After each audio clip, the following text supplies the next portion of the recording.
ഉമേഷ്, ഇതിൽ ഇന്നലെ single bench പറഞ്ഞത് സ്കോർ പ്രസിദ്ധപ്പെടുത്തിയതിനു ശേഷം വെയിറ്റേജിൽ മാറ്റം വരുത്തിയത് നിയമപരമല്ല എന്നുള്ളതാണ്. അങ്ങനെയെങ്കിൽ 2011 മുതലുള്ള മാനദണ്ഡം അനുസരിച്ച് വെയിറ്റേജ് കണക്കാക്കി ഫലം പുനഃപ്രസിദ്ധീകരിക്കേണ്ടി വരും എന്നല്ലേ നമ്മൾ മനസ്സിലാക്കേണ്ടത്? ഇന്നലെ കോടതി പറഞ്ഞിട്ടുള്ളത് അങ്ങനെയാണ്. അപ്പോൾ ആ നടപടികളിലേക്ക് സർക്കാർ കടക്കുകയാണോ ഇനി ചെയ്യാൻ പോകുന്നത്, അതോ എന്താകും ഇനി സുപ്രീം കോടതിയിലേക്കൊക്കെ പോകാനുള്ള സാധ്യതയുണ്ടോ?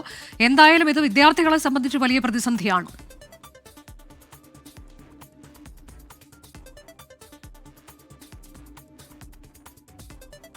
ഉമേഷ്, കേൾക്കാമോ?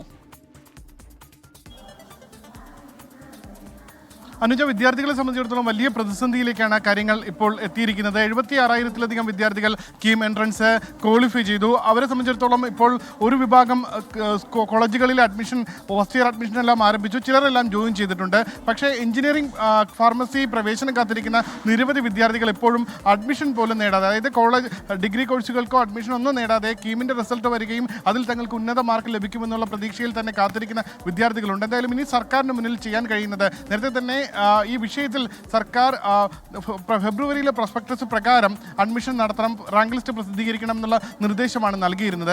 സ്വാഭാവികമായും ഫെബ്രുവരിയിലെ പ്രോസ്പെക്ടസ് പ്രകാരം ഈ റാങ്ക് ലിസ്റ്റ് പ്രസിദ്ധീകരിക്കുന്നതിലേക്ക് എത്തിക്കഴിഞ്ഞാൽ ഈ സ്റ്റേറ്റ് സിലബസിൽ പഠിച്ച വിദ്യാർത്ഥികൾ ഈ റാങ്ക് ലിസ്റ്റിൽ കൂടുതൽ പിറകിലേക്ക് പോകുമെന്നുള്ള കാര്യം സംശയമില്ല.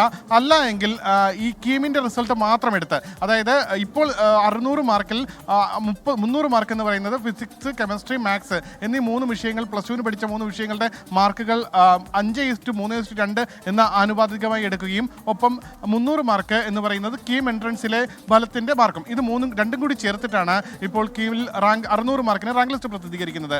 അല്ല എങ്കിൽ കീമിൻ്റെ റിസൾട്ട് മാത്രം എടുത്ത്, അതായത് 300 മാർക്ക് മാത്രം എടുത്ത് റാങ്ക് ലിസ്റ്റ് പ്രസിദ്ധീകരിക്കുന്നതിലേക്ക് കാര്യങ്ങൾ എത്തണം.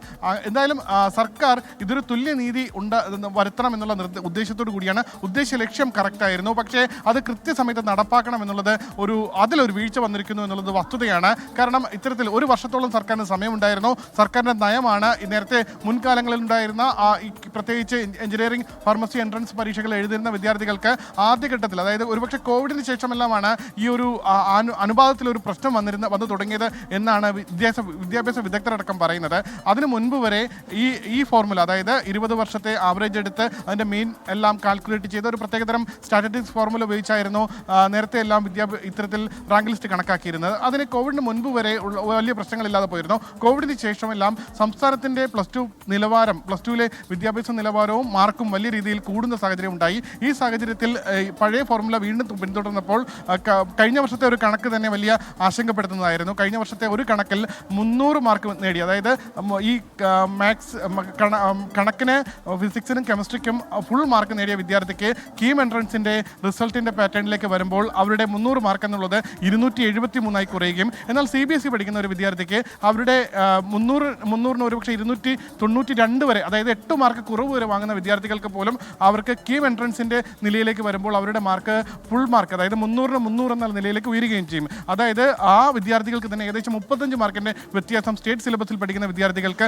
ഉണ്ടാകുന്ന സാഹചര്യം ഉണ്ടായിരുന്നു. ഈ ഒരു അനുപാതത്തിൽ ഉണ്ടാകുന്ന ഒരു തുല്യനീതി, ആ തുല്യനീതി ഉറപ്പാക്കുക എന്നുള്ള ലക്ഷ്യത്തോടെയായിരുന്നു വളരെ വിശദമായി തന്നെ ഈ വിഷയം പഠിക്കുകയും ഇതിൽ തമിഴ്നാട് പിന്തുടരുന്ന ഒരു രീതി നടപ്പാക്കാൻ സർക്കാർ തീരുമാനിക്കുകയും ചെയ്തത്.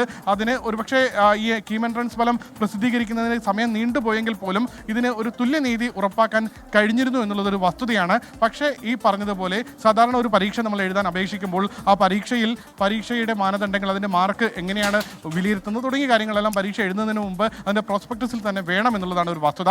എന്നാൽ അതിൽ ഇവിടെ ഉണ്ടായില്ല എന്നുള്ളതൊരു വസ്തുതയാണ്. അതിനുശേഷം പക്ഷേ പ്രോസ്പെക്ടസിൽ എൻട്രൻസ് കമ്മീഷണർക്ക് വേണമെങ്കിൽ മാറ്റം വരുത്താം എന്നുള്ള നോംസ് ഉണ്ടായിരുന്നു. പക്ഷേ അതങ്ങനെയല്ല എന്നുള്ള ഒരു വസ്തുതയാണ് നിലനിൽക്കുന്നത്. എന്തായാലും ഇനി സർക്കാരിന് മുന്നിലുള്ളത് സുപ്രീം കോടതിയിലേക്ക് പോകുക എന്നുള്ള ഒരു ഓപ്ഷൻ നിലനിൽക്കുന്നുണ്ട്. പക്ഷേ എന്തായാലും മന്ത്രിസഭയടക്കം ഇന്ന് ചർച്ച ചെയ്തത് ഈ ഹൈക്കോടതിയുടെ ഡിവിഷൻ ബെഞ്ചിൻ്റെ വിധി വരുന്നതിനനുസരിച്ച് മറ്റു കാര്യങ്ങൾ തീരുമാനിക്കാം എന്നുള്ളതാണ്. കാരണം മന്ത്രിസഭയുടെ കൂടി അംഗീകാരത്തോടു കൂടിയായിരുന്നു ഈ കീം എൻട്രൻസിൻ്റെ റാങ്ക് ലിസ്റ്റ് പ്രസിദ്ധീകരിക്കുന്ന ഫോർമുലയ്ക്ക് മാറ്റം വരുത്തിയത്.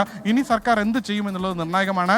76,000-ഓളം വരുന്ന വിദ്യാർത്ഥികളുടെ ഭാവിയാണ്, അവരുടെ സ്വപ്നങ്ങളാണ്. സ്വാഭാവികമായി അതിൽ സർക്കാർ ഈ തുല്യനീതി എന്നുള്ള കാര്യം മുന്നോട്ട് വെക്കുമ്പോഴും അവരുടെ ഭാവി തുലാസിൽ ആവാൻ പാടില്ല എന്നുള്ളത് ഒരു വസ്തുതയാണ്. എന്തായാലും സർക്കാർ കൂടിയാലോചനയ്ക്ക് ശേഷമായിരിക്കും ഇതിലൊരു തീരുമാനം പ്രഖ്യാപിക്കാൻ പോകുന്നത്. ഒന്നുകിൽ പഴയ ഫോർമുല, അതായത് നേരത്തെ കഴിഞ്ഞ വർഷമെല്ലാം പ്രസിദ്ധീകരിച്ച ഫോർമുലയിലേക്ക് സർക്കാരിന് പോകേണ്ടി വരും, അല്ല എങ്കിൽ കീമിന്റെ എൻട്രൻസിന്റെ റിസൾട്ട് മാത്രം പരിഗണിക്കേണ്ടി വരും, അല്ല എങ്കിൽ മേൽക്കോടതിയിൽ പോകേണ്ടി വരും. അനുജ.